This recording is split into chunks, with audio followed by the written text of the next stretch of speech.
Okay, so our first question here, guys, we got ball rolled up a hill. Okay, so that means that we have this hill here and someone rolled it up the hill, okay, at least initially. But as soon as the ball leaves your hand, what is it starting to do?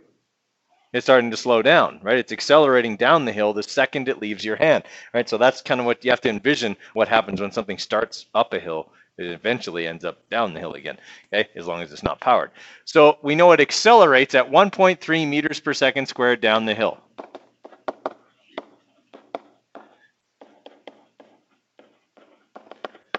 Okay, 4 seconds later,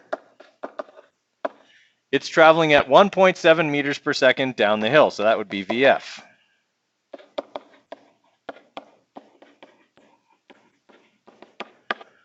Okay, we're looking for the initial velocity of the ball. All right, so 1 mark for Givens there.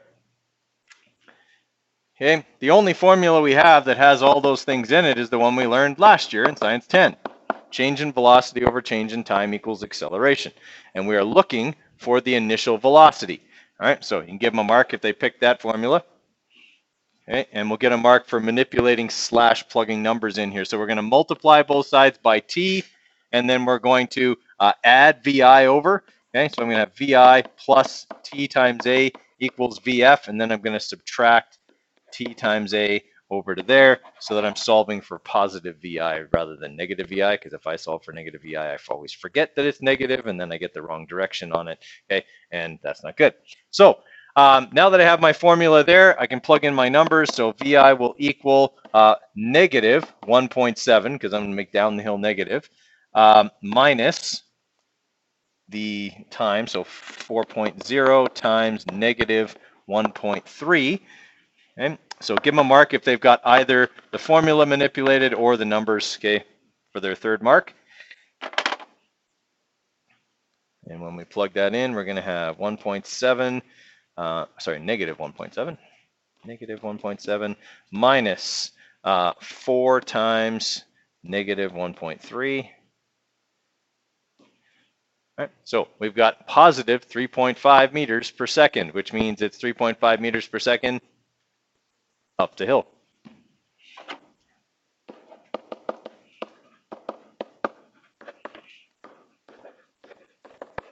Okay, we've got 2 significant figures in that question, so they need to have 3.5, they've got to have the units, and they've got to have the direction in order to get that final mark.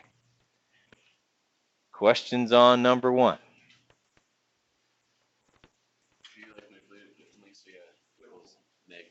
Yeah, if you manipulate it was for negative VI, that's fine. Yep. Yep. All right, any other questions? All right. Question number 2, we have a car accelerating from rest in a race. All right, so they told us VI, 0 meters per second. The car's final velocity of 45 meters per second, and that's positive, okay, occurs after it has traveled positive 454 meters. Okay, what is the acceleration of the car? All right, 1 mark for Givens. The only formula that will solve that in one step is this one. VF squared equals VI squared plus 2AD. Give them a mark for selecting the correct formula. We need to manipulate this formula for A, which means I'm going to subtract VI squared over. So I'll have VF squared minus VI squared equals 2 times A times D. And then I will divide both sides by 2D. To leave me with A. So if they've got that manipulation, or they went straight to plugging in the numbers, which would look like this.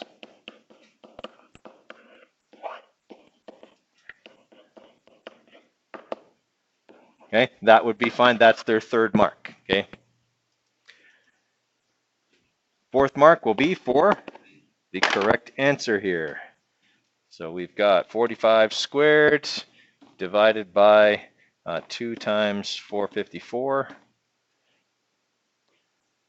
Right, so our acceleration is going to be positive 2.2 meters per second squared.